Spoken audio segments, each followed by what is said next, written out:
No vídeo de hoje vamos falar sobre uma das bandas de rock new metal mais controversas da história da música, a Slipknot. Conhecida por suas máscaras tenebrosas e por sua performance agressiva nos palcos. A banda norte-americana já foi alvo de muitas acusações ao longo de sua trajetória, deixando um rastro de polêmicas, caos e tragédia por onde passa.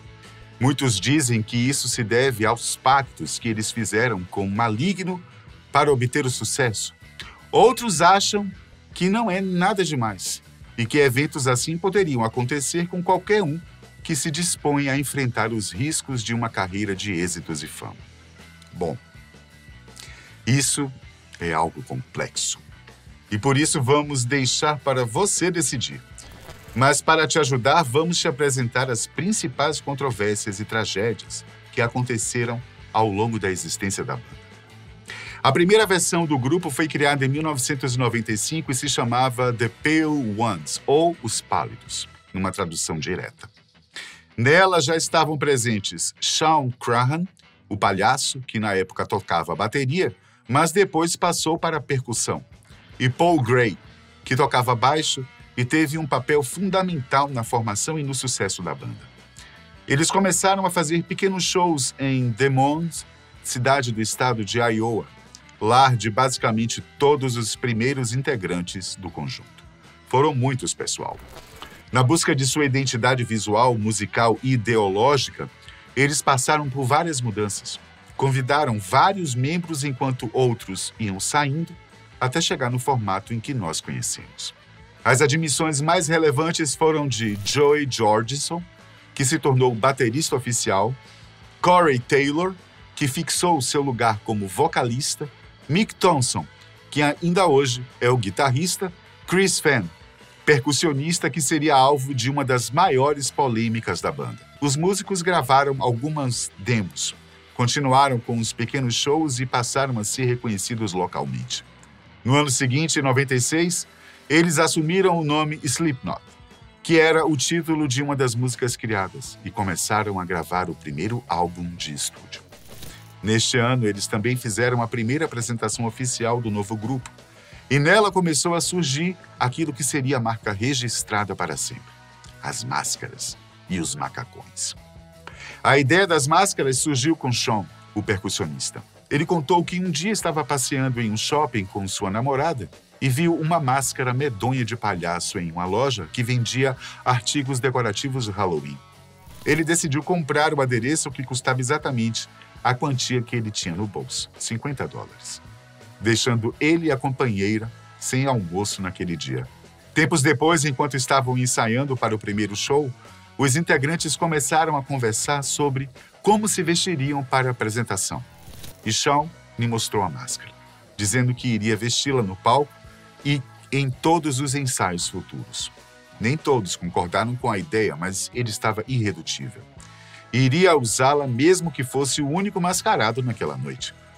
Para não comprometer a unidade e manter o mesmo estilo, os outros integrantes se convenceram a usarem máscaras também, cada um bolando e confeccionando a sua própria. E foi aí que tudo mudou.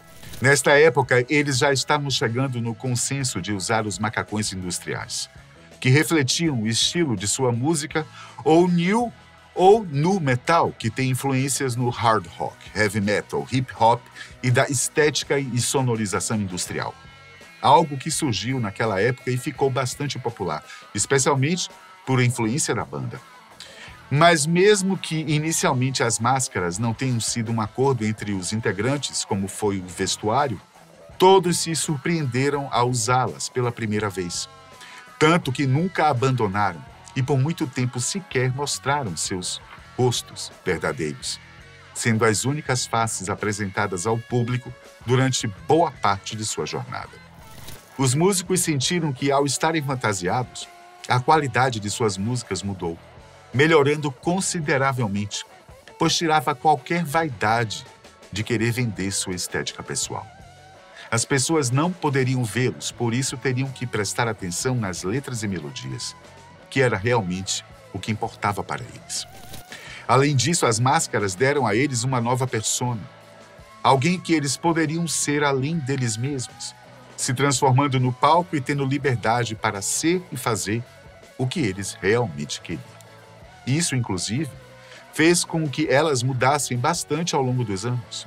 Segundo Corey, o vocalista, as máscaras são uma representação daquilo que eles são por dentro. Elas são um reflexo de suas personalidades, como se fossem uma espécie de alter ego. Por isso, foi tão importante para eles que cada um confeccionasse ou escolhesse sua própria aparência. Além da possibilidade de poder alterá-la ao longo do tempo, afinal, as pessoas que as usam também estão mudando. Bom, agora que tiramos o elefante branco da sala, explicando a razão das máscaras, vamos ao que interessa: as polêmicas e as tragédias em que a Slipknot esteve envolvida. Uma das primeiras e maiores controvérsias diz respeito à produção do álbum Iowa, o segundo da banda. Ele foi lançado em 2001 e ainda hoje é considerado um dos mais pesados, sombrios e agressivos da história da música. Muitos integrantes contam como as gravações foram conturbadas. Havia muito abuso de drogas, sexo desregrado e um profundo sentimento de aversão às pessoas, ao sistema de forma geral, fazendo com que a áurea do trabalho ganhasse uma conotação brutal e sincera ao mesmo tempo. Por mais que eles estivessem seguindo seus desejos, se guiando por um estilo criado por eles mesmos, ainda assim, era muito difícil estar envolvido naquele projeto, sendo considerado por muitos deles como um verdadeiro inferno.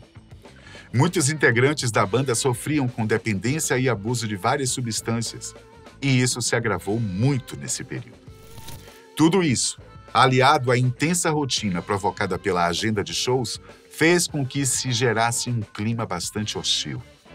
Mas apesar de tudo isso, a banda conseguiu fazer aquilo que, para eles, é o seu ponto forte: transformar sentimentos e sensações ruins em uma performance libertadora, expressando tudo aquilo que lhes fez mal de maneira intensa e catártica. Foi o que aconteceu com a faixa inicial do álbum, intitulada 515, que é o código de área da cidade natal dos integrantes. Durante as gravações, o DJ Sid Wilson, que entrou no conjunto no final dos anos 90, perdeu seu avô, alguém de quem era bastante próximo.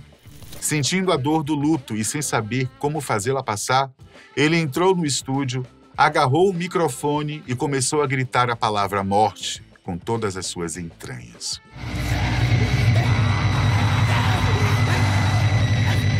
Os outros membros fizeram registro e decidiram colocá-lo na abertura do novo disco, pois expressava exatamente o que eles estavam sentindo e queriam expressar ao público. Apesar de escatológicos e controverso, o álbum foi um grande sucesso, sendo considerado por muitos como um dos melhores da banda até então. Ele foi muito bem recebido pelos fãs, estreando na lista dos top 10 mais vendidos em 9 países diferentes. Ele foi certificado como platina nos Estados Unidos, Reino Unido e Canadá, e chegou à 3ª colocação da Billboard, uma importante lista norte-americana que baliza o mercado musical no mundo todo. Aparentemente, a Slipknot estava falando algo que as pessoas queriam ouvir.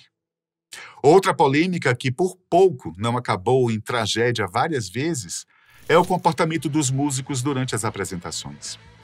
Eles são muito conhecidos por fazer literalmente um show, se apresentando e performando com o corpo inteiro, e não apenas tocando os instrumentos de forma estática. Muitos grupos fazem isso também, realizando coreografias, danças, usando equipamentos tecnológicos para surgirem no palco de forma inesperada. Mas os integrantes da Slipknot vão muito além disso. Eles se entregam de verdade, colocando seu corpo e sua integridade em risco em nome de uma apresentação única, visceral. Além disso, o abuso de substâncias químicas que muitos dos membros enfrentavam também os fazia engajar em comportamentos de risco com certa frequência. E foi o que aconteceu com um dos guitarristas, que tropeçou nos cabos durante a apresentação porque estava tocando completamente embriagado. Ele disse que ficou completamente na horizontal no ar antes de cair com tudo no palco. Como estava ligeiramente anestesiado, ele continuou tocando. Contudo, 3 dias depois, uma de suas costelas, que havia trincado, fraturou de vez. obrigando-o a procurar ajuda médica e a tocar sob efeito de morfina nas semanas seguintes para suportar as dores. Algo semelhante também aconteceu com o vocalista Corey Taylor, que caiu do palco durante um show em 99. Ele não deixa claro se estava sob efeito de alguma substância, mas o tombo foi bem preocupante, pois a queda foi de uma altura bem considerável. Em uma entrevista, ele comentou que na hora parecia que havia fraturado alguma coisa importante, como o crânio ou a coluna, mas quando conseguiu mexer e sentir os pés e as mãos, se tranquilizou e voltou para o palco. Dá para imaginar isso, gente? Tudo isso pode soar meio estranho para nós, mas até então estamos falando de acidentes mesmo que eles tenham assumido o risco por estarem meio altos. Mas acredite, houve incidentes perturbadores como estes provocados por livre e espontânea vontade.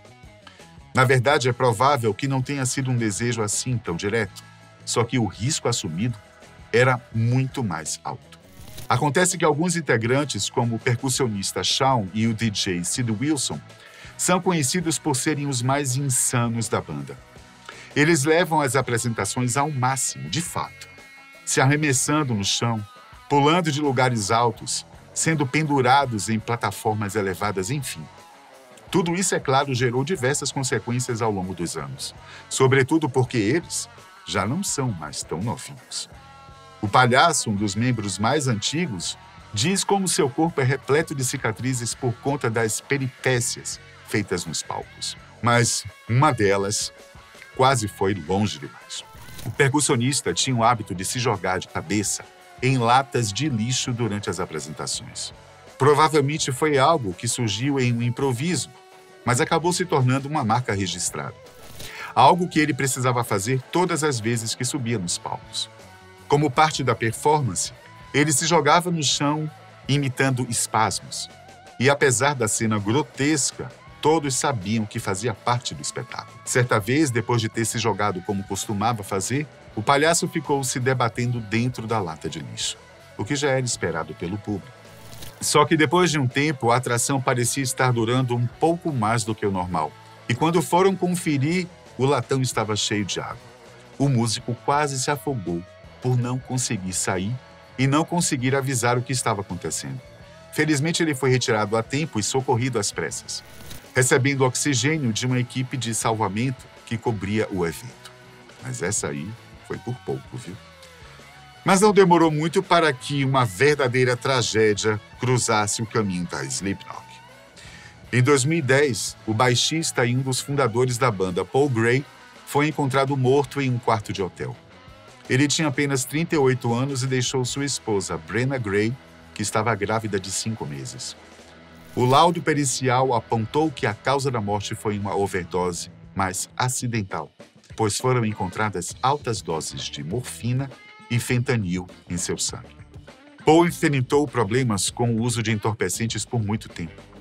No entanto, as pessoas que estavam ao seu redor diziam que ele estava em busca de redenção, procurando tratamentos e formas de lidar com o vício.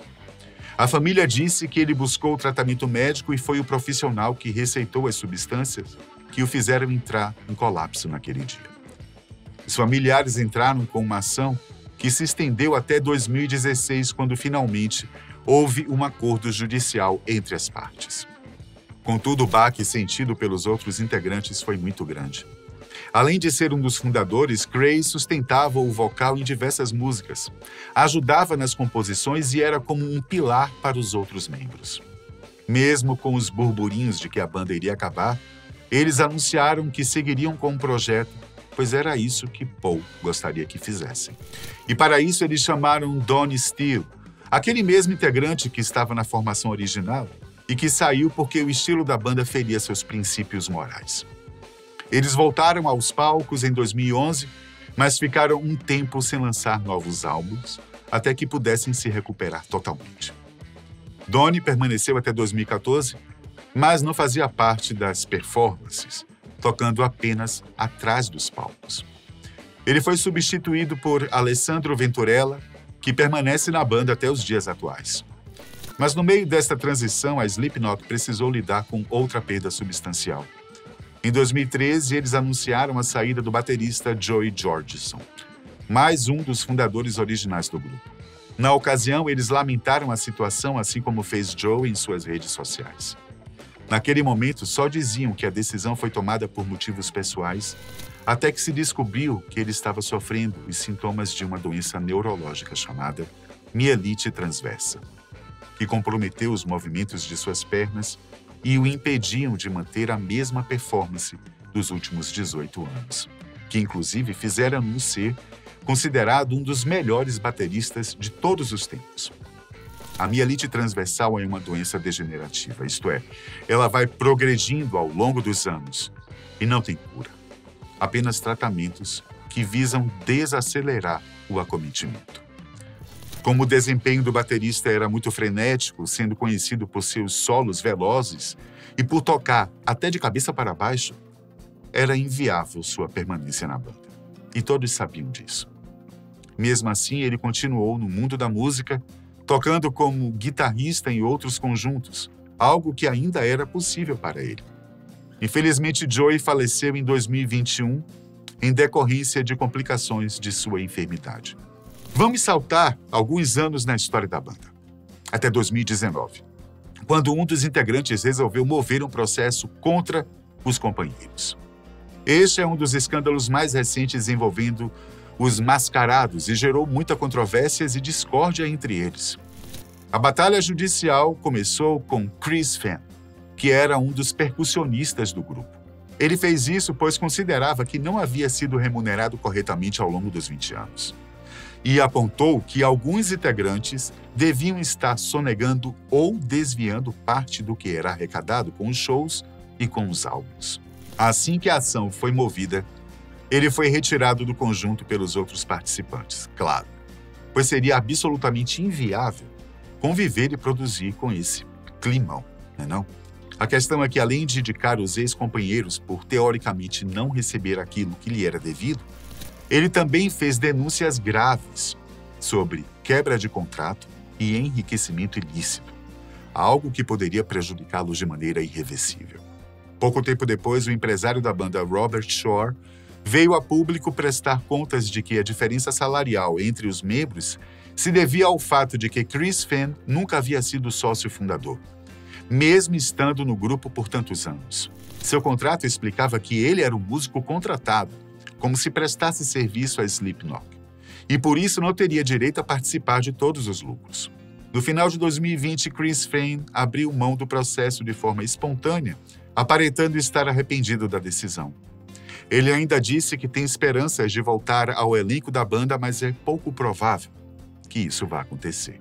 Além de ter que lidar com este inconveniente, digamos assim, a banda precisou lidar com outro infortúnio da mesma época, especialmente o percussionista e cofundador Shawn Crahan, que perdeu sua filha de apenas 22 anos vítima de overdose.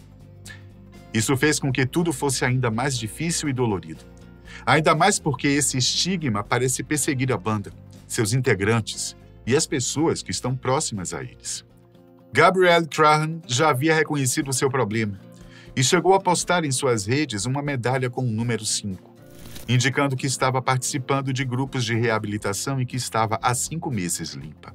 Mas aparentemente ela passou por uma recaída que foi muito intensa e infelizmente fatal. O músico e pai da jovem declarou que estava passando por uma dor intensa. É claro. E que estava vivendo os piores dias de sua vida. Algo que eu tenho certeza que seria bem difícil para qualquer um se recuperar.